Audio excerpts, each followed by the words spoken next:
Un jeune homme de 25 ans, que nous prénommerons fictivement Shehzad, n'oubliera pas de sitôt son calvaire du dimanche 8 janvier. Il soutient qu'il s'agit d'un cas d'identité erroné et qu'il a été injustement battu par un policier. Tout commence vers 4h30 dimanche matin. Shehzad rentre à la maison après une fête d'anniversaire. À proximité du jardin botanique à Kirpip, il est arrêté par 3 policiers. C'est là que commence son supplice. Il s'est confié exclusivement à Top FM. Dans chemin Jardin Kirpip, un 4x4, la police Kirpip, il traverse moi, il arrête devant moi. Il pas une demande non, il dit descend dans mon van, descend là-dedans. Je fais ce qu'il dit parce que la loi lui. Je fais ce qu'il dit. Jusqu'à me descendre, quand je ferme la porte, ça, la police là, il tape moi un grand coup de pied dans ma figure. Premier ça coup de pied là, on perd connaissance. Il aurait ensuite été transporté au poste de police de Kirpip.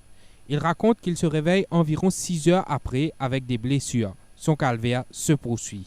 Grand matin, j'ai connaissance de la station Kirpip vers 10h30 environ. J'ai des arbres bleus partout. Depuis ça, 10h30, j'ai connaissance ça. J'ai des arbres bleus partout. Mon figure, c'est des arbres bouffés. En fait, je tape ma tête, je me baisse pas, je dis, je viens tape-moi, taper, et puis continue de taper. Depuis 10h30 jusqu'à 1h30. Environ 1h30. Jusqu'à 1h30. Depuis ça, le temps là, il reste tape moi-même. Taper, coup de poing. Coup de poing, je beaucoup seulement. Coup de pied, je beaucoup. Le stomac, comme le stomac, la tête, de mon figure. Ça m'engage beaucoup.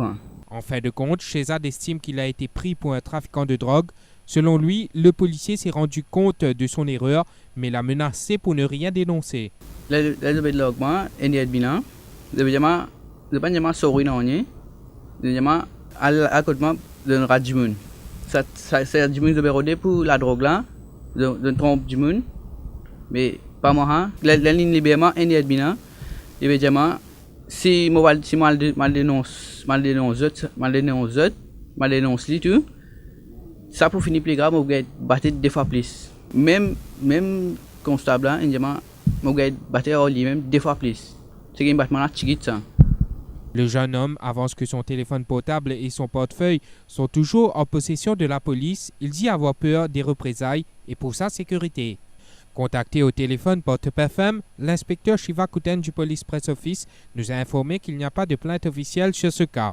Quoi qu'il en soit, ce sont là de graves allégations faites contre un membre de la force policière qui au contraire est censé assurer la protection du public. Ainsi, une enquête transparente s'impose dans ce cas précis qui devrait interpeller tous ceux concernés, un cas qui devrait aussi intéresser la Commission des droits de l'homme. Si la plupart des policiers ont le mérite de faire leur travail correctement, une petite minorité les couvre de honte. Des autres victimes comme Toufani, Ram Logan, Ram Denis, nous n'en voulons plus. Top TV, news as it happens.